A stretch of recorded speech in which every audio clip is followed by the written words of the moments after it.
Hello and welcome to Spardha Lines, your one-stop destination for the civil services preparation, UPSC, KPSC and other relevant examinations.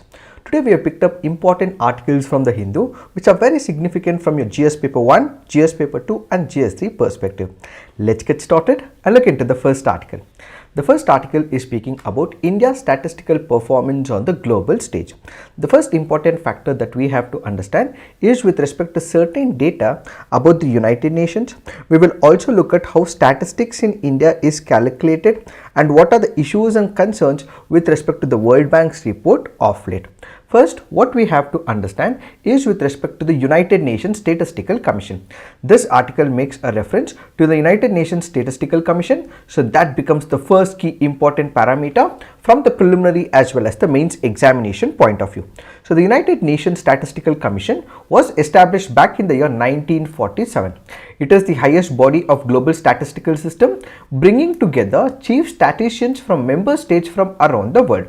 So what is this organization and the commission all about? This was established in 1947. Basically, it will bring in all the well-renowned accomplished statisticians from in and around the world. They all come together and discuss the ways and means as to how the statistics have to be calculated. The statistics may be with respect to a certain viewpoint. The statistics may be with respect to a data item. The statistics may be with respect to how data source is calculated. Where are they retrieving the data? How are they going to calculate the data and ultimately draw an output to this particular statistics as well.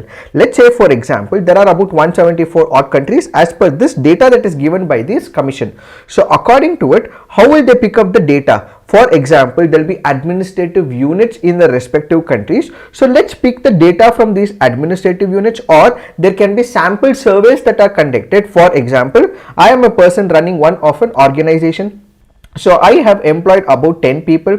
So I want to know how many people prefer so and so product or so and so service. So I send about 10 people to ask about 100 people in that particular locality. So this happens to be a sample survey. So it is not a holistic survey of all individuals who are taking that service or the product, but it is only a sample of it. So that will what will be collected, and ultimately all these people through different sources, they collect the data and ultimately give out a picture. For example, the population of a specific country is using so and so product, the population of a specific country is using so and so service. All this will be calculated and will be given to the chief statisticians. So these people all come together and ultimately decide what is the source, way and means of achieving statistics, so that this can be used by the policy makers. It is the highest decision making body for international statistical activities, responsible for setting statistical standards and the development of concepts and methods, including their implementation at the national and the international levels. The Commission consists of 24 member countries of the United Nations, elected by the United Nations Economic and Social Council on the basis of equitable geographical distribution. 5 members are from African states, 4 from the Asia Pacific states, 4 from Eastern European states, 4 from Latin America and Caribbean states, and 7 members from the Western European and other states. And India was recently selected as part of the United Nations Statistical Commission. This can be another important factor from the preliminary examination point of view. So remember, India was selected recently to this United Nations Statistical Commission. Now what is the issue? This article currently goes on to say that we have the World Bank, which has currently released what is called as the Statistical Performance Indicator. Remember, this can also be very important from your preliminary examination point of view. They might ask you a question, who releases the statistical performance indicator, and that happens to be the World Bank. So it has given a categorization and ranking of about 174 countries. 174 countries were taken into picture. Different aspects were considered with respect to the statistics, and on the basis of the ways and means of getting the statistics, they have said that India currently holds 67th ranking among 174 countries. So this article goes on to say that we have taken the data. This SPI or the Statistical Performance Indicator has collected the data and ultimately there are few concerns that needs to be worked out, and that is what this article speaks about. What are those? One, when it comes to the SPI, what we have to focus is on couple of things when it comes to the criterion. So they have a criterion, they have certain parameters, they also have what is called as pillars on the basis of which they have come to this conclusion. So if this conclusion is to be drawn, they will look at all these parameters. So which are these parameters? The 5 parameters that we have to look into is what is called as the data use. Second is what is called as the data services. Third is what is called as the data product. Fourth is what is called as the data source. Fifth is what is called as the data infrastructure. And within these pillars, they further have dimensions as well. Data use includes legislature, executive, civil society, academia, and international body. What is, first let us understand what is this concept of data use, data service, data products, data sources, and data infrastructure. First, we have to know what is a data source. What is a data source? Let's say for example, we have the Government of India. The Government of India has to conduct a survey on tuberculosis, or the Government of India has to conduct a survey on child mortality, or the Government of India has to conduct a survey on, let's say for example, female genital mutilation, so on and so forth. There are couple of things, or the number of people who are educated, all these are data.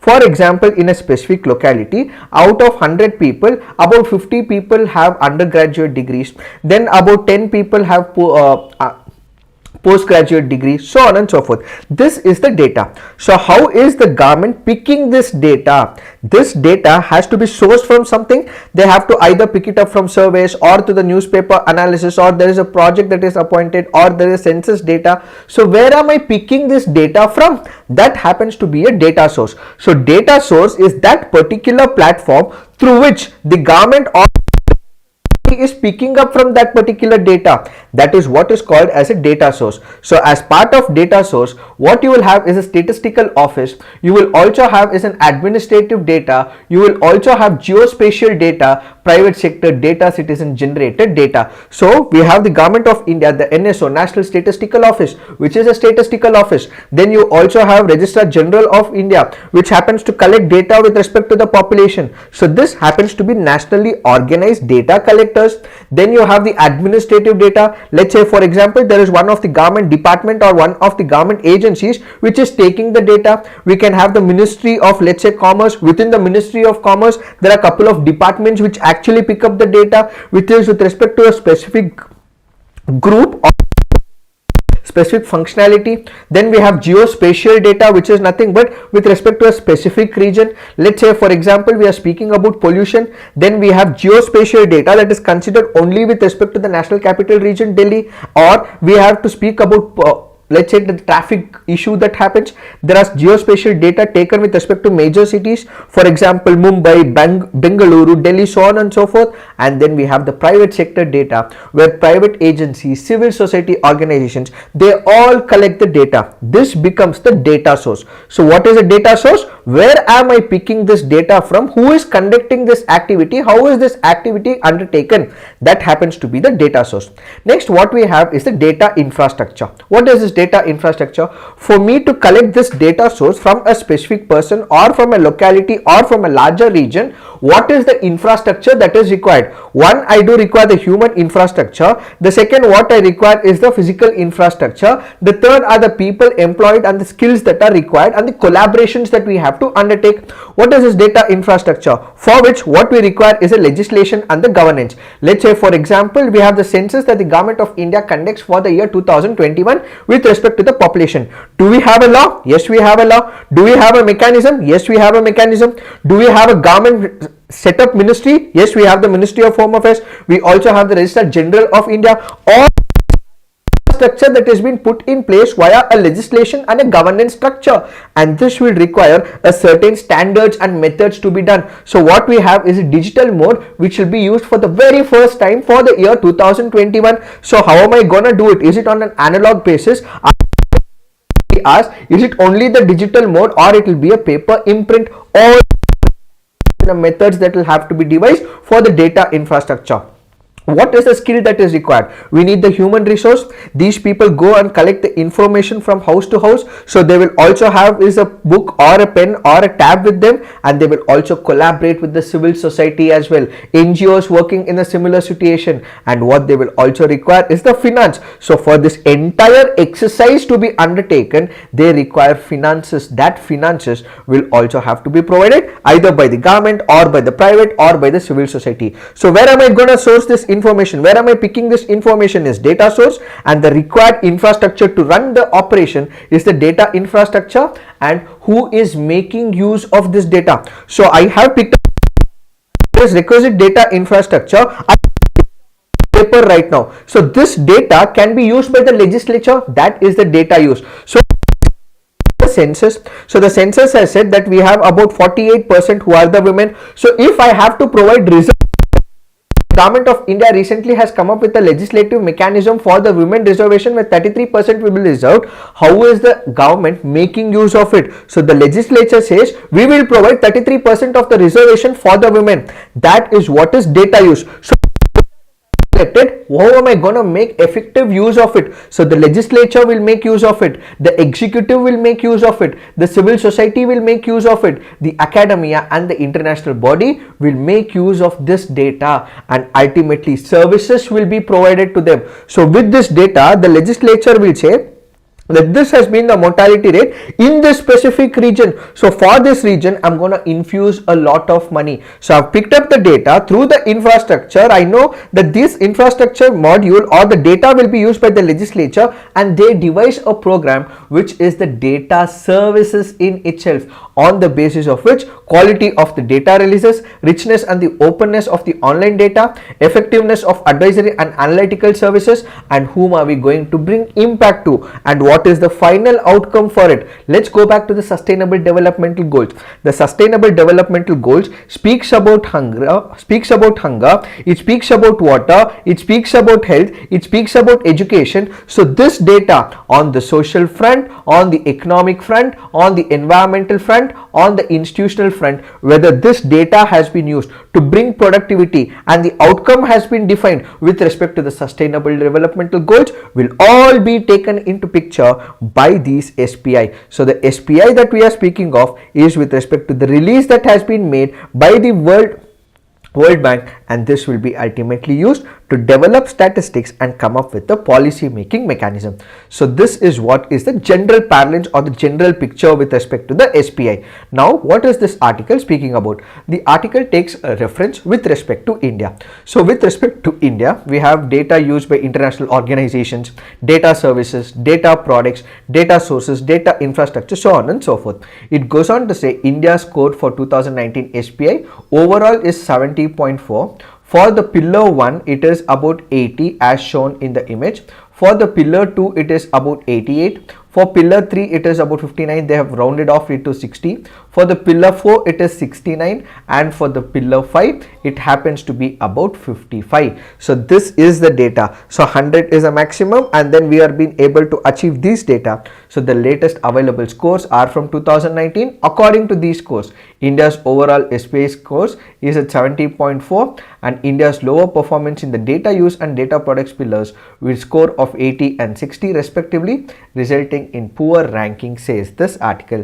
So basically we have to learn how to make use of this data, bring it into the public policy implementation. If we do not do in certain areas, that is where we are lacking, says the author. So basically when we are not making use of such data, there can be credibility of the data. How are we bringing this particular data source? Where are we getting this particular information? So one, there can be question about the credibility. So what is that we have to do?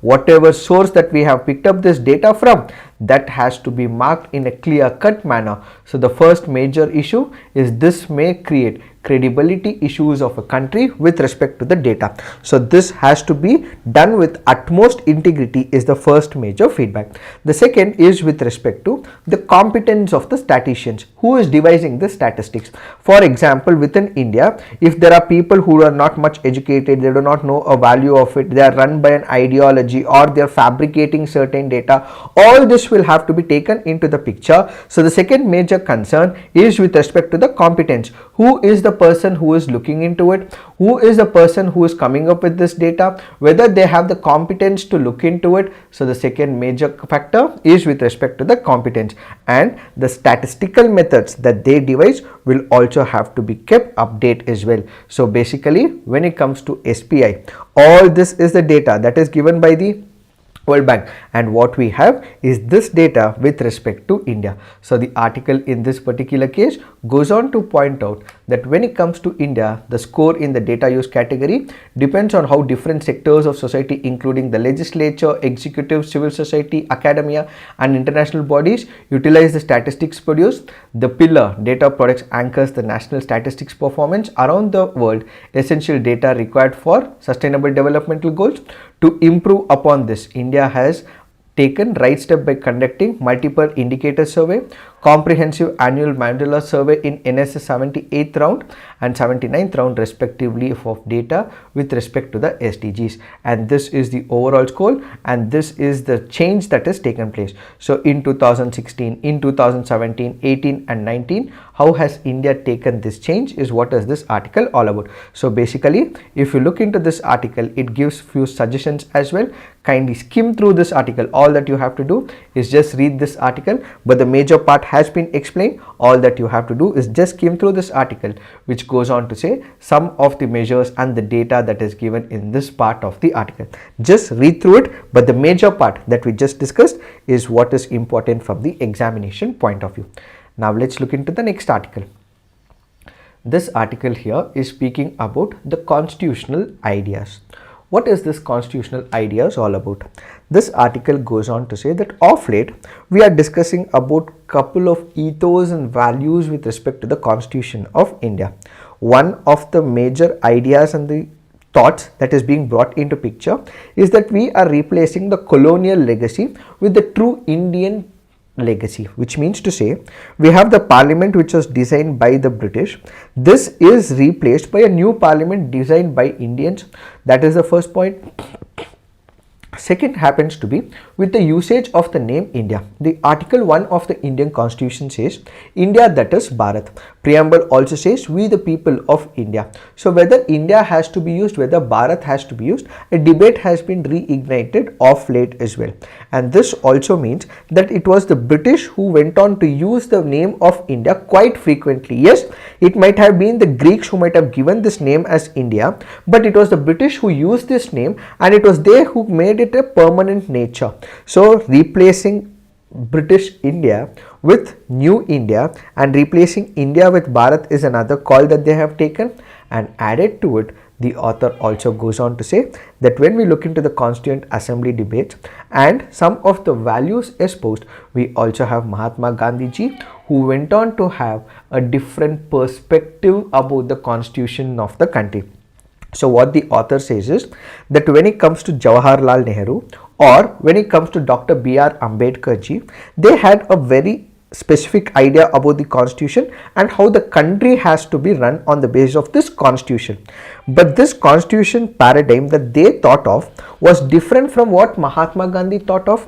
When we speak about what Nehru spoke of, he spoke about socialism. What is socialism? Where there is a state which is controlling the major apparatus within that particular country. It is the state which runs the entire issues. It is the country which is run by a state and all individuals are controlled by the state, where the state has the major hegemonic power when it comes to socialism. But according to Mahatma Gandhi, he says he might have accepted socialism, but he will also not accept complete socialism, which means to say he wants to give importance to individual idealistic patterns. He wants to give importance to individual freedom as well. He wanted grassroots level up blossoming as well, while on one side Nehru wanted the top top down approach, Mahatma Gandhi wanted bottom up approach. So these differences is what this article speaks about. On one side, the author compares Jawaharlal Nehru's approach with Mahatma Gandhi's approach, and he also compares Dr. B.R. Ambedkar ji's approach with Gandhiji's approach, and he says that as much as constitution is about being centric, it is about the parliament making changes, it is about the representatives making changes. So it is the constitution which gives the rights to the people, is the viewpoint of Ambedkar ji as well as Jawaharlal Nehru ji. But then you have a Mahatma Gandhi who went on to say that it is the ethos, the values and the individual principles that a person brings which will add more value to the constitution. They say constitution gives the rights, but then Mahatma Gandhi says rights that people have gives value to the constitution. It is this fundamental debate that this article speaks about. So what are the differences between the viewpoints of Jawaharlal Nehru as well as Gandhi? What did Nehru say? Newly independent India needed to be delivered from its tattered past, marked by colonial and feudalistic exploitation and humiliation. So the concept is that we have been hit by the colonialism. We were under the rule of extremist organizations from 12th to 17th century. Then we've also had British India rule over us, and this colonial imprint had sabotaged the entire country. They were able to suck the richness from Ganga and put it in the Thames as well. And these are the people who actually made India not grow prosperous prominently by hitting India constantly. So we have had historical precedents where colonialism, which also had capitalism as its major option, was demolishing the very values of the country.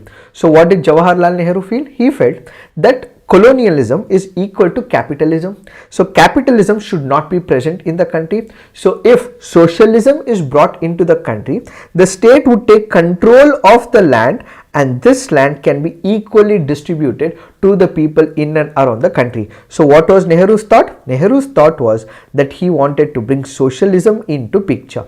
So in Nehru's modernity, India saw an ability to negotiate confidently with both the oppressive forces internally and oppressive forces externally, whether it was reservations, large industry, planning, or the non-aligned movement. Both modernity and state intervention went hand in hand. So a socialist state is not Nehru's gift to India, but what is the notion of socialism? The state are surpassed tools of making a tired, exploit and humiliate people into a modern, self-confident, progressive nation. So he wanted to bring a centralized process so that we can become modern, self-confident and progressive. So he believed in coming up with new industries and empowering huge industries, but Gandhi felt that these huge industries are not required. People have to be developed. People have to be given the thought process. So he felt that small industries, small cottage-like industries will have to be developed. So what is Gandhiji's viewpoint? Gandhiji was without a doubt a resolute figure, less taken in his intellectual fashions. It was not socialism that Gandhiji disliked, but the use of force by the state that socialism demanded. In fact, other people like Vallabhbhai Patel, Rajagopalachari, Rajendra Prasad were also less taken in by the socialist ideas. So the first major difference between Nehru and Gandhi is with respect to the socialism. Nehru was imagining another way. Then we have Gandhi was dreaming of a utopia where individual was responsible, that there was little need for a strong state. So he basically believed that individuals are very intelligent, they would be able to picturize their own growth. So the state should not interfere much when it comes to the individual activities. But Nehru had a different setup. He felt that when you look at the historical past had a wrongdoing. So you had large swathes of land being controlled by very few sections of the society. For us to lift off these people and empower them, the state will have to create some imbalance. There will be inequality, and so the state will have to create a balance. So equality is required. So state would create a fair and prosperous world, felt Nehru.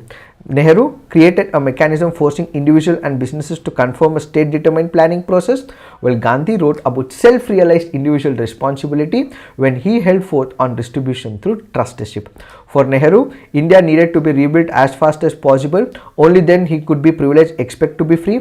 Development or Vikas would have been more important to make India free, says Nehru. But for Gandhi, freedom came from within. Therefore, is inherent distance of the state action. Nehru used whatever tools his Western education proposed, Gandhi was more spiritual in nature and wanted to promote ahimsa and individual self-identity. So it was the state versus individual, which was a major clash of debate between Nehru and Gandhi. Then we have a major debate between Ambedkar and Gandhi ji as well. When it comes to Ambedkar, he believed that India needed a powerful state machinery that would ensure law and order at the margins of the country, while Gandhi, on the other hand, believed that large state would be distant for the people, so they would not understand what the state apparatus is. Ambedkar, the state would be duty bound to manage the economy and control industries, but for Gandhi, self-sustaining villages based on agriculture and cottage industry was the way forward. For Ambedkar, centuries of feudalism, sectarianism, casteism would be uprooted in Ambedkar's visions to fundamental rights to life. Gandhi thought differently. History could not be undone by a policy document such as constitution. It needed individuals to change themselves. So this article primarily goes on to speak about these differences between Nehru and Gandhi, Ambedkar and Gandhi, and draws a conclusion. As much as the constitution is giving rights to the people of the country, the people have generated and got and adopted these rights from the constitution. It is these individuals who will also have to mold their thought. Yes, Nehru and Ambedkar concentrated on rights flowing from the constitution. They were right, but at the same time, for constitution to be implemented at an utmost level, the individual's thoughts will also have to be changed according to Gandhi, and this also needs to be practiced, says this article. It is this that we have to understand with respect to this article. Now let's look into the next article. This article says victory for the weak. This article here is speaking about what is called as the Vachathi case. What is this Vachathi case? This happens to be a place where Vachathi happens to be a place in Tamil Nadu. Where is it? It happens to be in the Dharmapuri district as shown in the image in the state of Tamil Nadu. What exactly happened in the Vachathi case? This dates back to the year 1992. So remember, it is a very important date, and it is very important from the significance of the tribal rights as well as the atrocities committed by the state against the lower rung of the society. What is this article all about? Sorry. What is this article all about? Back in the year 1992, we had one of the hooligan. We also had a major smuggler. His name was Veerappan. What was he doing? He was conducting operations in the Eastern Ghats as well as a couple of pockets in Karnataka, Tamil Nadu as well as Kerala, and he happened to become a major smuggler. He used to smuggle sandalwood and other important trees and ultimately generate profits from it, and he was one person who was employed in it. So there were certain section of people in Vachathi. Vachathi happens to be a place in Dharmapuri district in Tamil Nadu. The police officers, the forest officers felt that there were people who were helping this smuggler Veerappan. So what do? They enter this Vachathi place, they interrogate these sections of the society, they also create ruckus and hooliganism in this particular place. They become legal gundas in themselves. Ideally, these people are supposed to protect the rights of the people, but they themselves become the legal gundas as well. With the uniform on their sleeves, they become the legal gundas. This is one such example of extreme political and police power influencing this section of the people and violating the human rights. So in this particular case, what exactly happened? Large number of brutality was conducted. There were people who were belted cane as well, and some of the women, about 18 women, were also raped as well. There was one heinous offense that was also committed. It was against a 13-year-old girl. This 13-year-old girl in fact requested the police officers that she was 13 years and she was visiting the school. Despite this call, she was raped as well.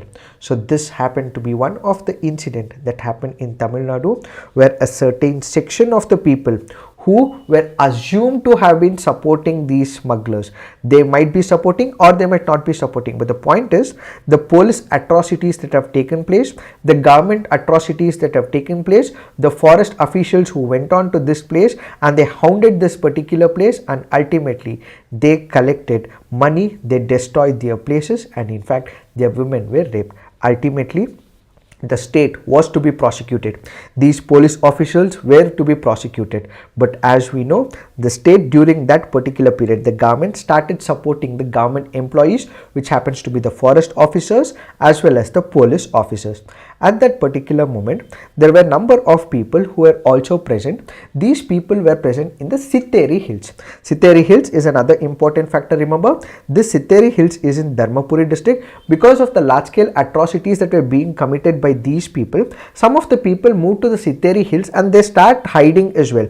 These people also immediately moved to number of NGOs. They also moved to the Marxist organizations as well, and they ultimately say that this entire investigation that is being conducted by the police officers should not be undertaken, and instead it is the Central Bureau of Investigation which has to take care of this entire responsibility.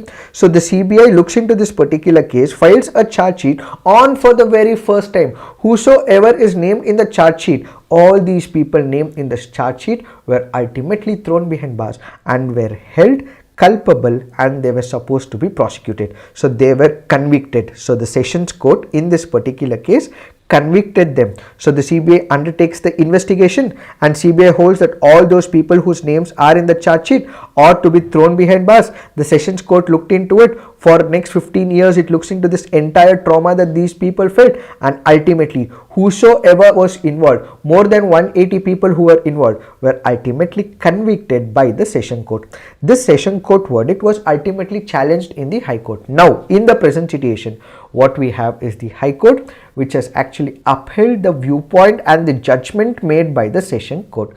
So what does it lead to? It leads to that when it comes to the state atrocities, executive authorities, we now have the judiciary, which is acting as the last hope and guardian for the entire replacement of the fundamental rights. We know for the fact that whenever the fundamental rights are violated, when rights are violated, the guardian of the fundamental rights happens to be the Supreme Court of India, and the last ray of hope happens to be the judiciary. So the judiciary in this particular case has again stood by the poor sections of the society. We have the SC/STs Act, which was almost felt that it was not good. It did not actually stop any kind of atrocities, but despite this SC/ST Act being present, it was not helping, said many people. But in a move away from it, it has also been criticized that it is ineffective. But Vachathi is a rare instance where the SC/ST Act has also been supported, and this has also been upheld as well. This also means that you have the state power on one side, the poor sections of the people on the other side. The state has the state exchequer. It has money at its disposal. It has huge kitty of people of advocates as well, armory of advocates as well. But then the poor sections of the society, the community in the forest area, did not have the money power, but it was civil society organizations which stood by them. So what we have is Adivasi rights which are also being restored, which means that you have a certain committed lawyers, independent judiciary, and also the civil society all come up together to resolve the case of the victim seeking the justice, and ultimately the democratic constitution and the judiciary stood for these people is what is this article all about. So this is one such case where there has been excessive state involvement. Then there are police atrocities, bureaucrats being supported by the state despite all organs except for the judiciary in support of these people, the bureaucrats and the executive. We have the judiciary stand by these people is what is this article reinstating the Adivasi rights. So this can become an act of, this can become one of the important pointers when you write some of the articles for police excesses or how judiciary will stand for the downtrodden. Add this as the Vachathi case and also put it in the answer writing. Now let's look into the next article. This article says an aging India needs age responsive TB care. First, what we have to understand is with respect to the old age. When we speak about the old age, we have one of the days called as the International Day of Older Persons. What is this International Day of Older Persons? This is observed every year on October 1st. On December 14, 1990, the United Nations General Assembly voted to establish October 1 as the International Day of Older People, as recorded in Resolution 45 of 106.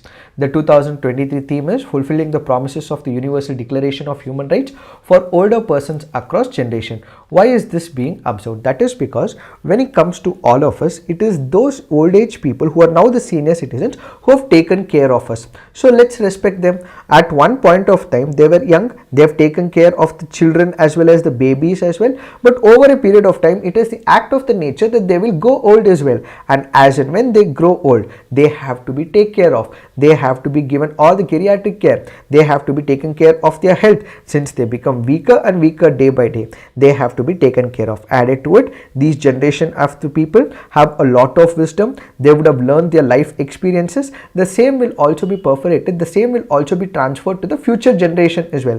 Why not seek their wisdom as well as knowledge and their blessings? So in order to promote them, in order to ensure that these people are safeguarded, because as they become old, there are also cases of atrocities against these people. So safeguarding them, giving the awareness about the importance of the older section of the society is what is this International Day of Older People. Why are we discussing about it? That is because in 2011, about 9% of the India's population were over 60 years of age. This is expected to increase to 12.5% by the year 2030. The elderly represent a storehouse of wisdom, and respect for their rights and freedom benefits is very essential. So we have to take care of them. And one of the major impediment for these senior citizens or the older generation happens to be that they will have a lot of issues when it comes to the health, and one such issue is with respect to the tuberculosis, and this tuberculosis affects about 25 lakh Indians every year and kills about 1000 every day. India's National TB Prevalence Survey 2021 revealed that prevalence of TB in people over 55 was 588 per 1 lakh population, much higher than the overall national prevalence of 316. So what are the major issues when it comes to these senior citizens? That is because whenever these people are above 60 years of age, yes, our body tends to become weak. These people start coughing. Let's say, for example, they have other symptoms of tuberculosis. What is the general assumption? The general assumption is if they are coughing or they have any other health related ailments, it is assumed that it is a sign of old age, rather than taking them to the hospital or to the clinic and identifying what is the root cause of it. We give them cough syrups, we also give them tablets as well, assuming that it is a sign of old age, but we do not take them to the hospital, understand the root cause of it. That happens to be the first major concern. So if they are coughing or they have any other symptoms of TB, we assume that it is normal cough and we assume that it is a sign of old age. This is also complicated by multiple comorbidities, particularly diabetes. For example, when they are suffering from TB, they may also be suffering from other comorbidities like diabetes, so on and so forth, and they become weak because of diabetes, so on and so forth, and ultimately they will also start facing side effects as well.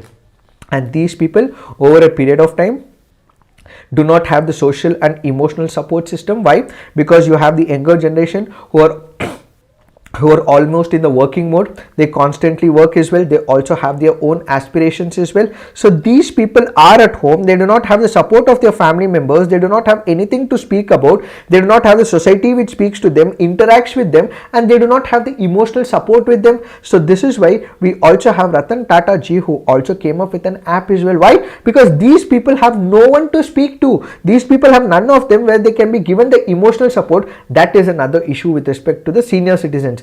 And whenever they are suffering from tuberculosis, they have to go to a hospital. They have to go to a primary healthcare center. So what should they do? They have to move from place A to the place B. Let's say, for example, there is a remote village or a remote corner of a country. So most of these hospitals will be only present in the district headquarters, so they have to move from a far off place. So this happens to be another major obstacle for them. Struggle to travel to the health facilities, and added to it, if it is women, if it is men, somehow they would be able to drive their cars or ride their vehicles and ultimately reach the primary healthcare centers. But for the women, it is women who have to be taken by someone else because they may not know driving in most cases. In that case, the women become the major sufferers as well. Then the infrastructure that is required, let's let's say for example, they reach this healthcare facility. Let's say the hospital does not have the seating arrangement, or they visit one of the hospitals in the private government hospitals, they do not have adequate seating. That happens to be the infrastructural lacuna. Nutritious food may not be given to these elder citizens, and most of these people are living on their savings, and they are completely dependent on their families as well, and they do not have any other source of income, and they have fragile mental health accentuated by the loss of purpose and connection, loneliness from losing spouses or their family, and they are always being said that they are not useful to the society.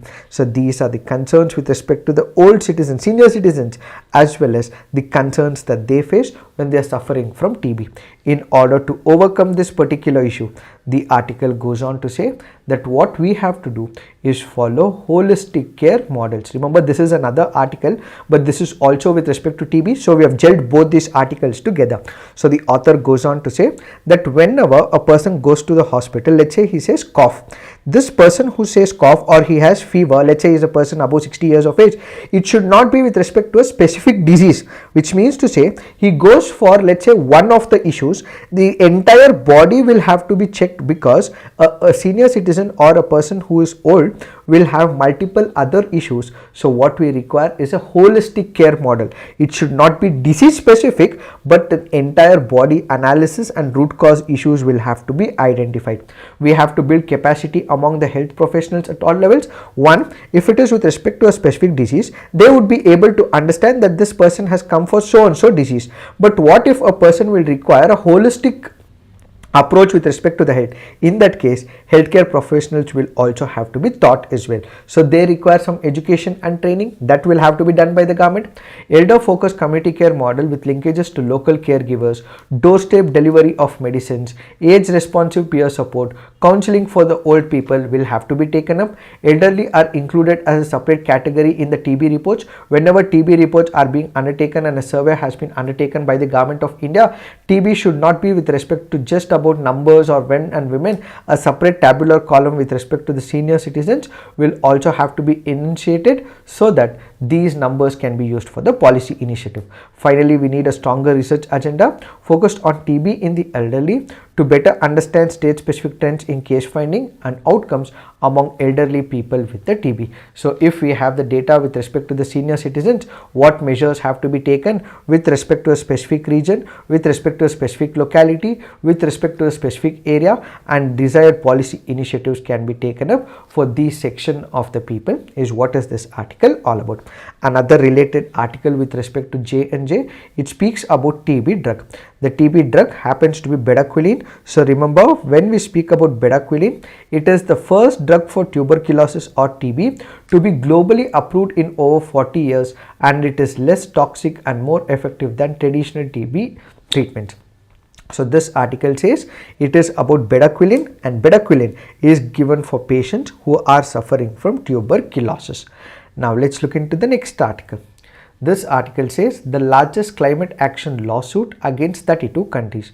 There are two important factors from the preliminary examination point of view. First, let's understand that, and then eventually look into this article. The first is with respect to the European Court of Human Rights. It is an international court that was set up in 1959. It rules on individual and state application alleging violations of civil and political rights set out in the European Convention on Human Rights. Since 1998, it has sat a full-time court, and individuals can apply to it directly. The court is based in Strasbourg, which is in France. So remember, the European Court of Human Rights is present in Strasbourg, which is in France. The court hears applications alleging a contracting state has breached one or more human rights enumerated in the convention or its additional protocols to which a member state is a party. So what is this court all about? Let's say, for example, they have a law, the European Convention on the Human Rights. There are these articles and the mentions with respect to the human rights. What if countries are not supporting and they are not respecting the human rights in that particular case? So let's say it happens in Portugal, or let's say, for example, it happens in Spain. So all those countries which are part of this European Convention on Human Rights will have to follow these principles principles laid down in this particular convention. What if they do not follow? In that particular case, some groups within that particular organization or that particular country will be able to directly go to the European Court of Human Rights, or even the individuals will be able to go to the Human Rights Council and ultimately say that, dear court, that this principle is given under this convention, but then it is getting violated periodically, period after time. So they approach this European Court of Human Rights and ultimately get these human rights enforced in their names. That happens to be the first factor. Then we also have European Scientific Advisory on Climate Change. This is another important factor from the preliminary examination point of view. It is composed of 15 independent senior scientific experts covering a broad range of relevant disciplines with respect to the climate change. The advisory board will provide independent scientific advice on EU measures and climate targets and their coherence with Europe climate law and the Europe's international commitments under the Paris Agreement. These are the two important pointers. Now let's understand what is given in this article. This article currently goes on to say that there are children who are in the age group of less than 18 years of age, and there are also young adults who are less than 24 years of age.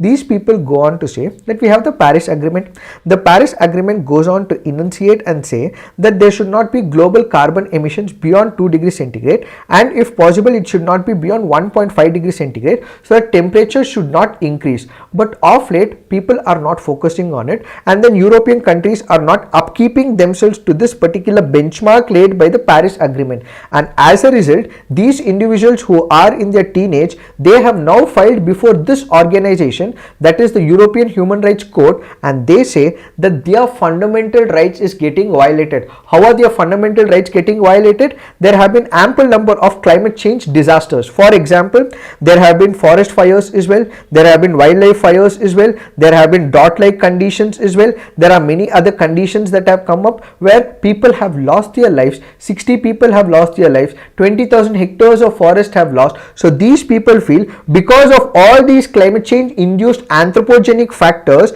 these climate change actions have been initiated and they're taking on their own, and as a result people are getting passed away. If we do not upkeep to the Paris Agreement and 1.5 degrees centigrade as enunciated in the Paris Agreement, there will be more such catastrophes in the near future. This could ultimately make us harmful to the climate change variations. So they have now filed a case before the European Court, and they say that their human rights is getting violated, and it is requesting all the countries, that is even countries including UK, Russia and Turkey. So all those countries which are part of the European Convention and countries like UK, Russia and Turkey to come up with the climate change action plan so that they don't have to face any kind of consequences because of the climate change. So remember, this can act as a fodder in your mains answer writing, where this happens to be a case that is called as Duret, Agostino and others versus Portugal and others, which was filed in September 2020.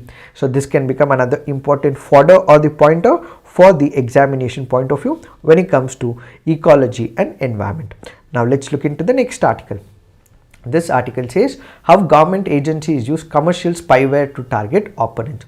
The article here is speaking about spyware. What is the spyware? A spyware happens to be a software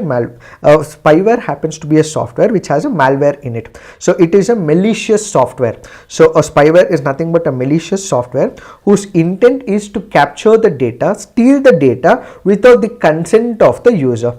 There are two types of spywares. There are a couple of types of spywares, but then let's focus on spywares that we currently have in picture. One happens to be Pegasus, the other happens to be Predator.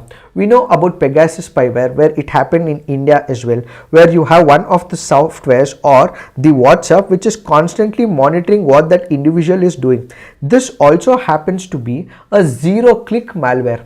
What is the zero-click malware? For example, in Predator spyware, which is built and sold by previously little known mercenary spyware called as Citrix. So remember, we have Predator, which happens to be a spyware. This spyware is developed by one of the companies called as Citrix. We have Pegasus, which was developed by NSO Group. So Pegasus happens to be another spyware which was developed by NSO Group. What happens in Predator? In Predator, there were messages and SMS link and WhatsApp messages that were sent to some of the parliamentarians barbarians in Egypt. So in this particular case, you had the government which had procured this particular spyware from the government agencies as well as from the people who are within the government.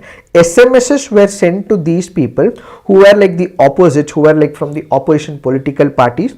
They were sent SMSs. They were also sent SMS links as well. So the minute they click on this SMS or from the WhatsApp link, immediately that spyware gets activated, and what it will start doing, it will start accessing the data of this particular phone or that particular laptop, and all this is being fed back to that particular server. So basically, when it comes to the spyware, that is predator spyware, it is a spyware that is developed by Citra.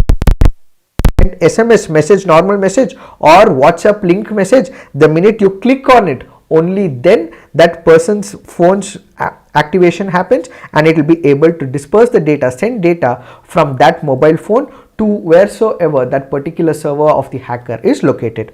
But what is a zero-click spyware? A zero-click spyware, which is what happened in Pegasus, basically means that a person need not have to click at all. Let's say, for example, there is a bug or there is a minute problem in a software.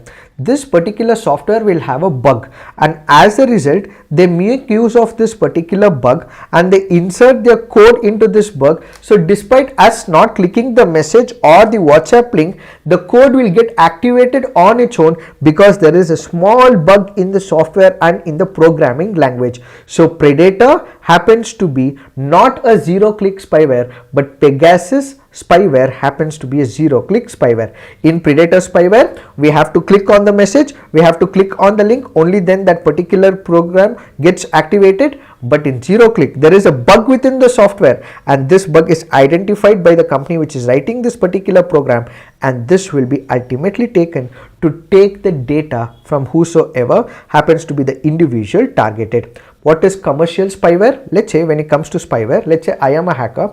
I am not a ethical hacker but a black hacker, which means to say I'm not doing it for the ethical purpose for the company. So I send this particular SMS to you. You click on it and it immediately gets activated. I'm not selling this particular software to any person. I'm just intrigued. I just want to make quick money. So I create this particular software and I use it only for myself. What if this particular software that I have created, I want to sell it in the market or to number of people I know? That is what is called as commercial spyware. If only I am using it is not commercial spyware, but if I am developing this particular spyware and giving it to multiple sections of the people and they also make use of it, that is what is called as the commercial spyware. So basically in this particular case in Egypt, there was opposition political party leader who said that he'll be contesting the elections, and as a result they made use of this predator commercial spyware and induced the same into the opposition. So this article goes on to say that there are a number of government agencies world over who are making use of these commercial spywares, is what is this article all about. Now let's look into the next article. This article says Kashmir bat industry hits its sweet spot after 102 years. This is only important from your preliminary examination point of view. So remember, willow happens to be a kind of a tree.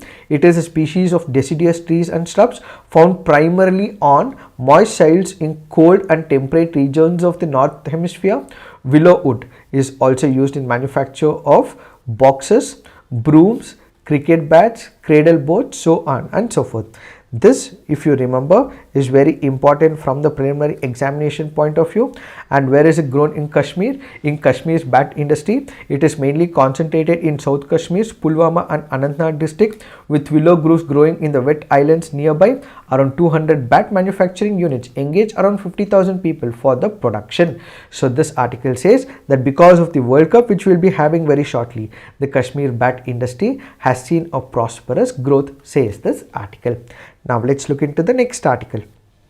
This article says no copyright claim on public service video, say Prasar Bharathi officials. What is this article all about? We have the parliamentary proceedings that take place in Lok Sabha as well as in the Rajya Sabha. Are these matters that are being discussed in the parliament, is it a subject matter of copyright? So we have Prasar Bharathi, we have DD News and all that. They are telecasting this particular news update or the parliamentary proceedings that happens in the parliament. What if this parliamentary proceedings, I am a YouTuber or I run my own channel on on Instagram, or I have my own channel on LinkedIn. And do note, I do have a channel on LinkedIn called by the name Ajay Narayan. In case you wish to follow, you can follow it as well. So what do? I, as a person who is present on LinkedIn, I am an advocate who gives knowledge about law and other practices. So what do? I take a clipping of this parliamentary proceedings that has been broadcasted by the Prasar Bharathi. I use it in my channel, which is in LinkedIn or in Telegram, so on and so forth.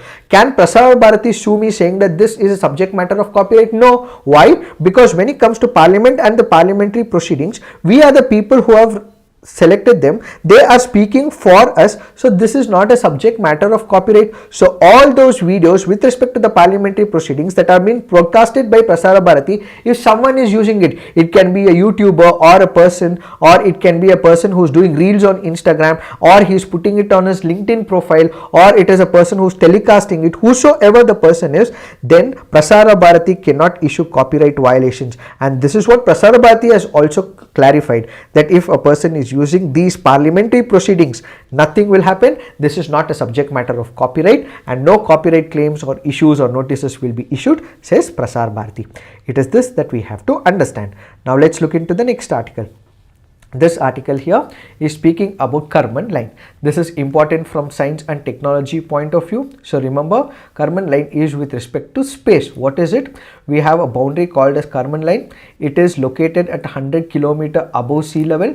It is an imaginary line that demarcates the Earth's atmosphere from space. So what is it? It is that imaginary line that demarcates the Earth's atmosphere. So we have the Earth's atmosphere, and then we have the space here. So it is that imaginary line that is created that separates the Earth's atmosphere from the space. That is what is called as the Karman Line. The Karman Line was established to regulate airspace. It marks roughly the altitude beyond which a traditional aircraft cannot fly. It is that particular area beyond which aircraft cannot fly. Any aircraft flying beyond it needs a propulsion system to pull away from the Earth's tug. It also acts as a legal reference that separates airspace that a country can claim to own from space itself, which is governed like international waters. So there is a particular area for which I can claim that this is a place where it is called as the airspace. For example, this is the land. Let's say for example, this is the Indian land. Let's say for example, about 10 kilometer, or let's say for example 20 kilometer, or let's say for example 30 kilometer. So this is what I call the airspace. So this is under the territorial control of that particular locality.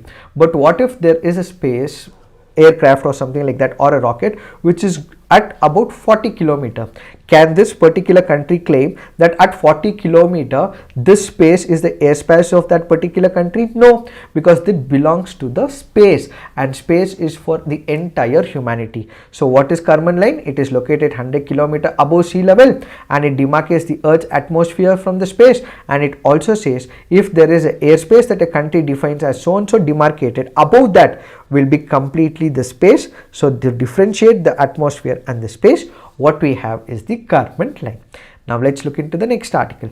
This article here is speaking about the Kosi floods. So all that I want you to do is to read about this Kosi River and what are the important points from the preliminary examination point of view. Please put it on the comment section. Kindly go through it. This is also important as well. How landslides are created, how this particular river changes its course every now and then, how floods impact this particular region, how there is erosion of the land and land is gobbled away by the river, how there are anthropogenic induced factors in this particular area, how has it changed over a period of time. All this is added in this Kosi River article. But as part of assignment, you have to put on the comment section, where is this Kosi River, where does it originate and where does it go and stay, is what you have to put on the comment section. So this is it for today. In case you're liking these initiatives, please do like, subscribe to our YouTube channel, and please also send it to your fellow aspirants as well. This is it for today. Thank you.